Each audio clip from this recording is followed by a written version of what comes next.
Bonjour, bienvenue, nous sommes dans le chapitre Nombres et calculs, arithmétique et divisibilité.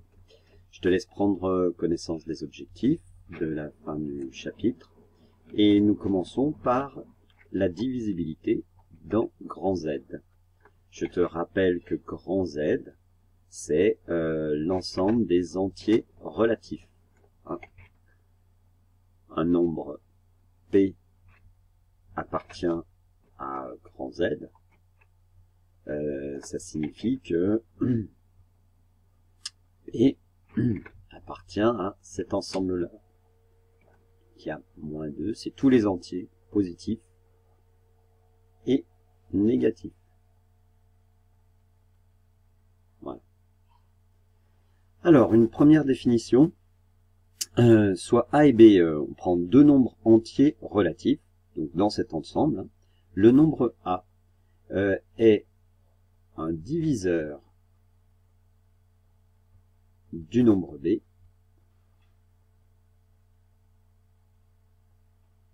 s'il existe un entier relatif K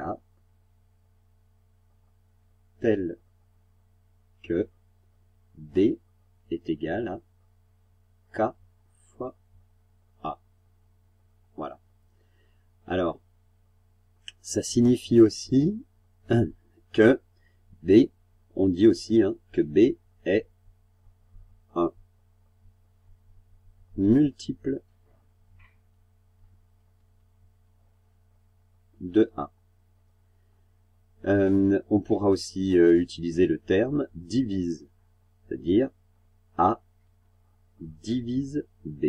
En fait, quand je divise B par A, j'obtiens un nombre entier qui peut être positif ou négatif. On dit aussi B est divisible par A. C'est le vocabulaire qu'on rencontrera. Alors, voyons ça tout de suite sur quelques exemples. Eh bien, si je prends 3 et puis 15, eh bien, 3 est un diviseur de 15, puisque 15, c'est égal à 5 fois 3. Le nombre K dont on vient me parler juste à présent, là, alors le nombre B, ça serait 15, le nombre A, ça serait 3, et le nombre K, ça serait 5. Donc, on peut bien écrire la définition qu'on vient de détailler, et ça signifie par définition que 3 est bien un diviseur de 15. Et d'après ce qu'on vient de dire aussi, on peut dire que 15 est un multiple de 3. Mais, ceci dit, comme la multiplication est commutative, on peut aussi inverser, et je pourrais très bien dire que 15 est un multiple de 5. Si je considère que 15, c'est aussi 3 fois 5. À ce moment-là, le nombre K de ma définition, c'est 3, et le nombre A, c'est 5. Si j'utilise encore les termes qu'on vient de donner, 15 est divisible par 3, mais aussi par 5.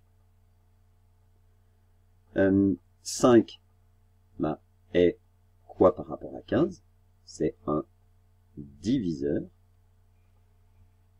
de 15, puisque 15, comme je viens de le dire, c'est 3 fois 5.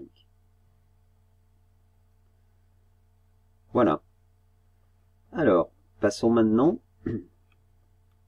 aux nombres pairs et impairs. C'est vrai qu'a priori, on pense savoir ce que c'est qu'un nombre pair et puis un nombre impair.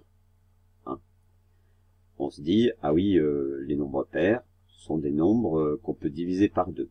Alors tu vois, déjà, diviser, divisible. On vient d'en parler. eh bien, on va donner une définition des nombres pairs et impairs, justement, avec ce qu'on vient de préciser. Soit n, un entier relatif. Alors, n est un nombre pair. S'il existe un entier relatif k, tel que n s'écrit 2 fois k. Voilà. Et ça veut bien dire que n est divisible par 2. Ou encore que n est un multiple de 2. Voilà. Maintenant, qu'est-ce que c'est qu'un nombre impair alors? Effectivement, on pourrait dire, c'est un nombre qui n'est pas pair. Oui. On peut aussi l'écrire de la même façon, d'une façon similaire. S'il existe un entier relatif k, tel que, eh bien, n égale 2k plus 1. Voilà, un nombre impair, eh bien, c'est un nombre pair plus 1. Ou d'ailleurs, on pourrait aussi écrire moins 1.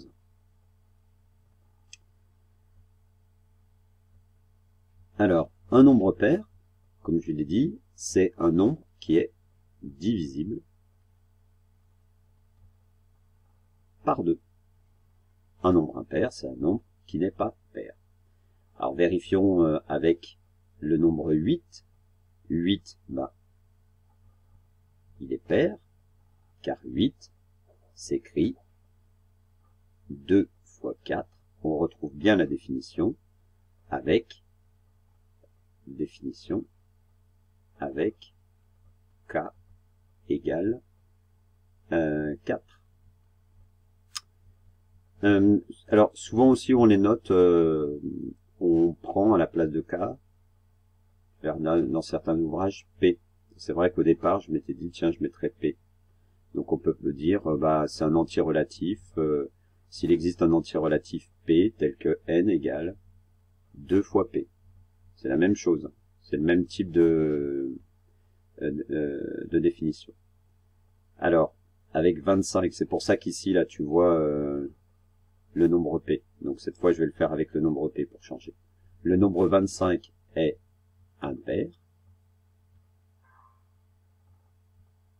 car 25, ça s'écrit 2 fois 12, plus 1.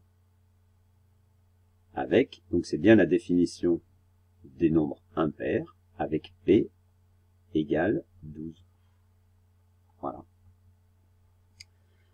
Alors, première propriété et première démonstration dans ce chapitre. Démonstration qui fait partie des attendus. Alors, soit A, il a disparu, soit A appartenant à grand Z. Si A est impair, alors A au carré est aussi impair. On se dit, ah ouais, tiens, ça paraît logique. Eh bien, alors si c'est logique, démontrons-le. Pour ça, eh bien, on prend un nombre A, il a disparu encore, là, soit A appartenant à Z, et puis on suppose que A est impair. Pourquoi on suppose ça? Dans une démonstration, on part de nos hypothèses. Donc A est impair, c'est notre hypothèse. Nous, on va essayer de démontrer que A carré est impair. C'est une propriété et une démonstration par implication, directe. On part de l'hypothèse et on veut démontrer par implication. Le alors, là, c'est pareil que cette flèche-là. Si A est vrai, si la proposition grand A est vraie, c'est-à-dire A est impair, alors la proposition grand B est vraie. C'est ce qu'on va démontrer. La proposition grand B, c'est A carré est impair. On suppose donc notre proposition grand A qui est vraie, c'est-à-dire A un entier relatif, et on le suppose impair. On écrit maintenant, c'est pour ça qu'il faut connaître ces définitions, on écrit ce que ça signifie. Alors, il existe un entier relatif K tel que A est égal à 2K plus 1. J'utilise la définition. C'est ce que la définition me dit. A carré, bah, c'est égal à 2K plus 1 au carré. Pourquoi j'écris A carré? Bah, parce que je veux démontrer que A carré est impair. Donc maintenant que j'ai utilisé l'hypothèse, j'ai plus grand chose d'autre à faire que de regarder ce qui se passe dans ma conclusion. Dans ma conclusion, on me parle de A carré. On me dit, il faut démontrer que A carré est impair. Et ben, je commence par écrire A carré.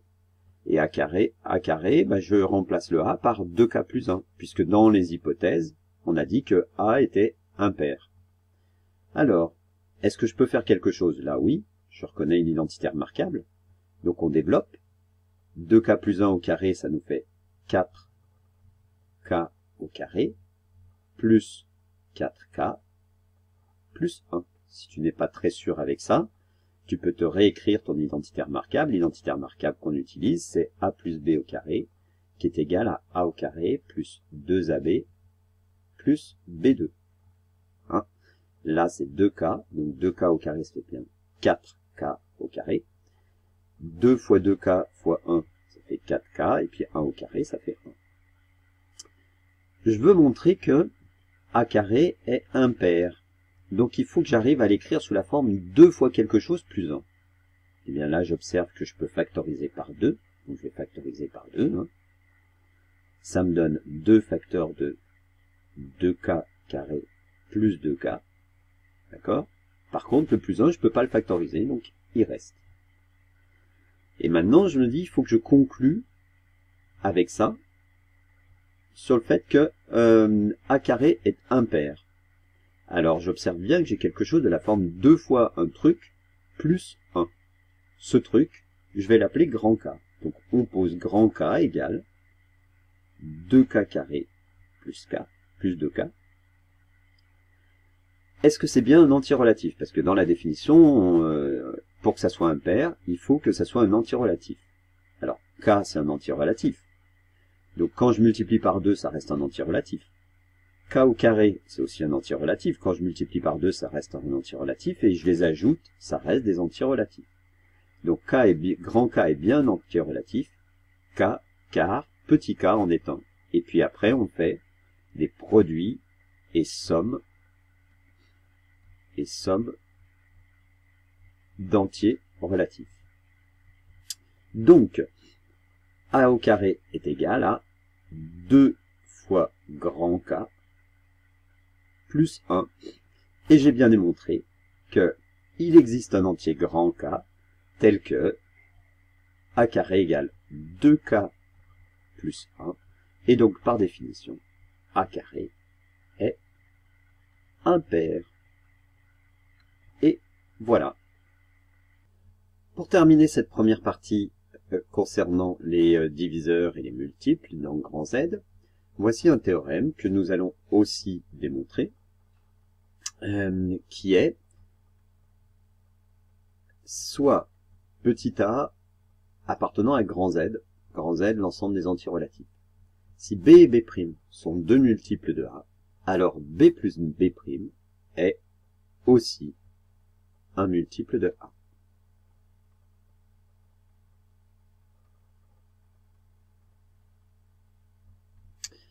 Démontrons ceci. C'est le même type de démonstration que la démonstration précédente. On remarque qu'on a une implication et on va démontrer si la proposition grand A est vraie, alors la proposition grand B est vraie. On va le faire dans le sens, on appelle ça le sens direct. Pour cela, on part de l'hypothèse. Soit petit a appartenant à grand Z, donc un antirelatif, et puis B et B', deux multiples de A. Bon, j'ai rien d'autre que les définitions. Alors j'écris les définitions pour chaque nombre B et B'. Ça signifie alors, qu'est-ce que ça signifie que B est un multiple de A? Ça signifie qu'il existe un antirelatif K tel que B égale K fois A. B égale K fois A. Et qu'est-ce que ça signifie que B' est aussi un multiple de A, bah, qu'il existe un entier relatif. Alors, je peux pas l'appeler pareil. Il faut que je l'appelle, je lui donne un autre nom. Donc, en général, bah, on prend la même lettre et puis on met un petit prime. Donc, je vais dire B' égale K' fois A. Et donc, ma phrase démarre par « Alors, il existe deux entiers relatifs K et K', tels que B égale K fois A et B' égale K' fois A. » Donc, B plus B', bah, maintenant je peux écrire que c'est quoi? C'est K fois A plus K' fois A. Qu'est-ce que je peux faire d'autre? Bah, j'observe que j'ai A qui est en commun. Donc je peux factoriser par A. Ça me donne A fois facteur de K plus K'. Comme K est un entier relatif, et K' c'est aussi un entier relatif, alors K plus K' est un entier relatif. Donc K plus K' est un entier relatif. Alors B plus B', c'est bien un multiple de A, parce que en fait il s'écrit B plus B', c'est égal à grand K fois A, et le grand K, qu'est-ce que c'est? Bah, c'est K plus K'. Voilà. J'ai dit juste avant qu'on allait procéder à une démonstration directe.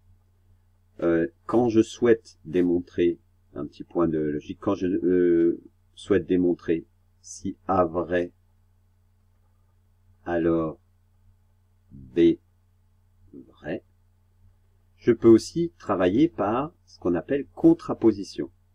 C'est-à-dire, je peux prendre la négation de la conclusion et essayer de démontrer que si B est faux, faux ou fausse, puisque alors grand A fausse aussi. C'est quelque chose que tu as déjà vu, par exemple avec Pythagore ou avec Thalès, hein, des démonstrations par contraposition. On ne t'a pas forcément donné le terme, mais la contraposer, c'est je prends la négation de la conclusion, alors je dois avoir la négation de l'hypothèse. Voilà, on a terminé cette partie sur les divisibilités dans grand Z, c'est la première partie. Bon courage, à bientôt.